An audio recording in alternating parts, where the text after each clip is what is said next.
Transgender समुदाय लंबे समय से समाज की उपेक्षा और भेदभाव का सामना करता आया है। इस कारण उनकी गरिमा और आत्मनिर्भरता को बढ़ाने के लिए बुधवार को राजधानी दिल्ली के दलित होटल में ट्रांसजेंडर रोजगार मेले का आयोजन किया गया। ट्रांसजेंडर समुदाय लंबे समय से समाज की उपेक्षा और भेदभाव का सामना करता आया है।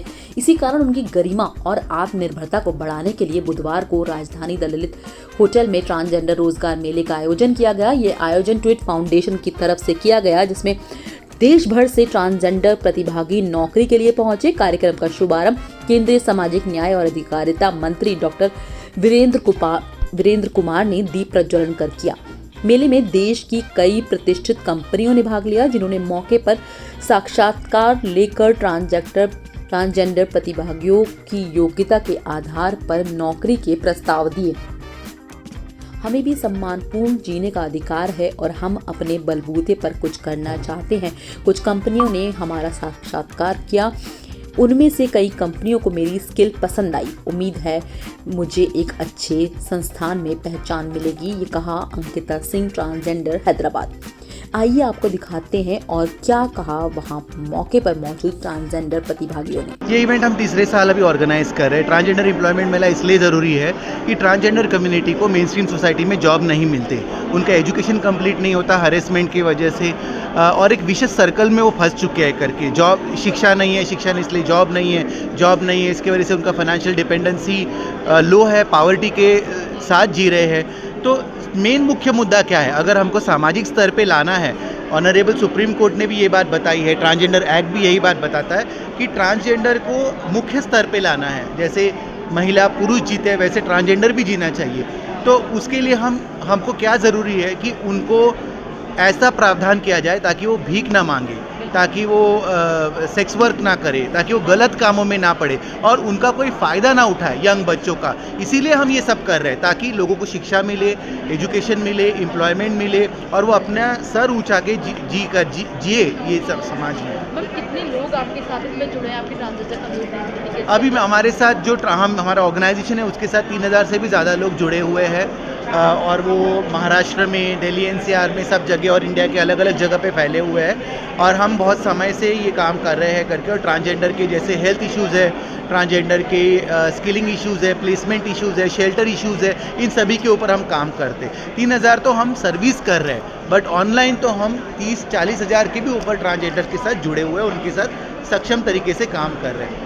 मैम, आपका ये सपना कब तक पूरा होता हुआ आप देखती हैं कि जैसे 2047 का मोदी जी का सपना है सशक्त भारत का, तो उसमें एम्प्लॉयमेंट का बहुत बड़ा योगदान है। ट्रांसजेंडर कम्युनिटी को आप किस तरह देखती हैं?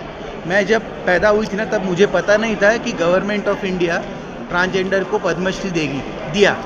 ठीक है, मैं मरने के पहले देखना चाहती हूँ कि एक ट्रांसजेंडर पार्लियामेंट में बैठा हो, एक ट्रांसजेंडर मिलिट्री में भर्ती हो, एक ट्रांसजेंडर एटलीस्ट ऐसे समाज का हिस्सा बने कि जो अपने मूलभूत अधिकार है, बच्चा अडॉप्ट करने का अधिकार, शादी करने का अधिकार, ये सभी अधिकारों से वो वंचित ना रहे, वो आगे बढ़े उस चीज़ को लेकर।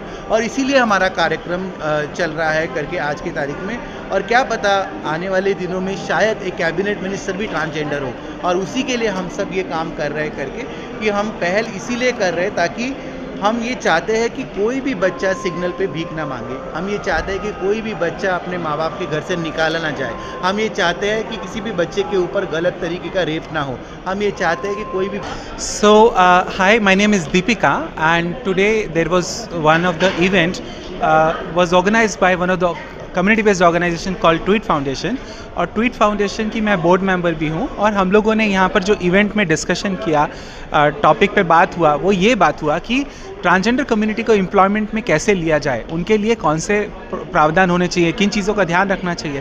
पहले बाहर के लोगों को ये बात करने का मौका मिला, जो लोग एम्प्लॉयर हैं। फिर as an employ trans community क्या चाहती है वो भी डिस्कशन हुआ, और उसके बाद हमारे मिनिस्ट्री के डिस्कशंस हुए, कैसे प्लानिंग है, पॉलिसी में क्या चीज़ें हैं, वो सब डिस्कस हुआ। एंड अलॉन्ग विद दैट हम लोगों के कुछ बूथ लगे थे जो कुछ कंपनीज़ ने लगाए हैं और उन कंपनीज़ ने बूथ लगाकर ट्रांसजेंडर कम्युनिटी से सीवीज़ लिए, डिस्कशन किया, ब्रीफ इंटरव्यू लिए, किसी का first round, second round, third round भी हो गया, किसी का सिर्फ फर्स्ट राउंड हुआ है, सेकंड राउंड कंपनीज के साथ फाइनल डिस्कशन के बाद वो लोग करेंगे. So this has happened in this event और ये इवेंट बहुत ज़रूरी और बहुत सक्सेसफुल इवेंट है.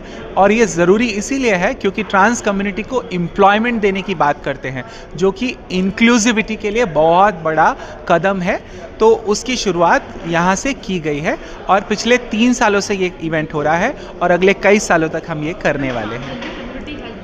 derogatory issues since so long. So, क्या job के माध्यम से they will gain some respect and acknowledgement from the society? Obviously, when transgender community बहुत सालों से बहुत सारे issues, harassment, discrimination वो सब face कर रहे हैं, but when they will get a dignified job in the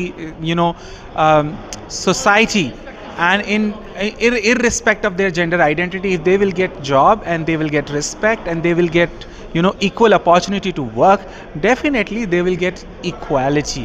Or equality comes with respect, equality comes with dignity, equality comes with responsibilities as well. So ये काम भी करेंगे और उनको वो इज्जत भी मिलना शुरू होगी. तो एम्प्लॉयमेंट में ट्रांसजेंडर्स को ले जाना इज़ वेरी इंपॉर्टेंट. अगर ऐसा करेंगे तो हमारे सोसाइटी से जो भेदभाव है वो धीरे धीरे ख़त्म होगा. और मैं ट्रांस वूमेन हूँ. मैं फरीदाबाद से आई हूँ यहाँ पर, और यहाँ पे मुझे जैसे कि ट्वीट फाउंडेशन तलाश कॉलोनी में एनजीओ है, वहाँ से मुझे पता चला था. वहाँ से उन लोगों ने मुझे बताया था कि ट्रांस मेला है ललित होटल में, तो मैं उनके थ्रू यहाँ पे आई हूँ और मुझे ट्रांस मेले में आकर बहुत अच्छा लगा. और यहाँ पर ट्रांसों को बहुत ज़्यादा मतलब रिस्पेक्ट दी जाती है और बहुत ही ज़्यादा उनको जीने का जरिया दिया जाता है. मुझे इस मेले से बहुत कुछ सीखने को मिला है. Thank you so much. Hi, my name is Sanjana and trans मेले से हम राजस्थान से आए हैं. I am already working in Hindustan Zinc company and हमें यहाँ पर आके बहुत सारे अपॉर्चुनिटीज़ के बारे में पता चला कि हम ट्रांस को इंक्लूसिव और डाइवर्स कैसे कर सकते हैं. हम जिस अपॉर्चुनिटी पे अभी ऑलरेडी हैं, तो हम चाहते हैं कि हम और लोगों को भी उसके लिए डाइवर्स करें और उनको स्किलेबल करें.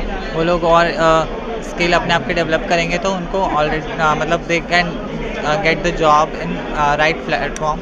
So that would be more productive. And क्या बहुत अलग कुछ लगा, कोई अनोखी बात जो आपको लगी? हाँ, मुझे लगा यहाँ पर जो सबसे अनोखी बात यह है कि जैसे ट्रांस को बिल्कुल भी रिस्पेक्टफुल नहीं देखा जाता, उनको बहुत डिसरिस्पेक्टफुल सोशली किया जाता है. तो वहाँ यहाँ पर बहुत फ्रेंडली और ऐसा लगता है कि ये हमारा घर है and we love to be there and that's very humble like environment here. I like it.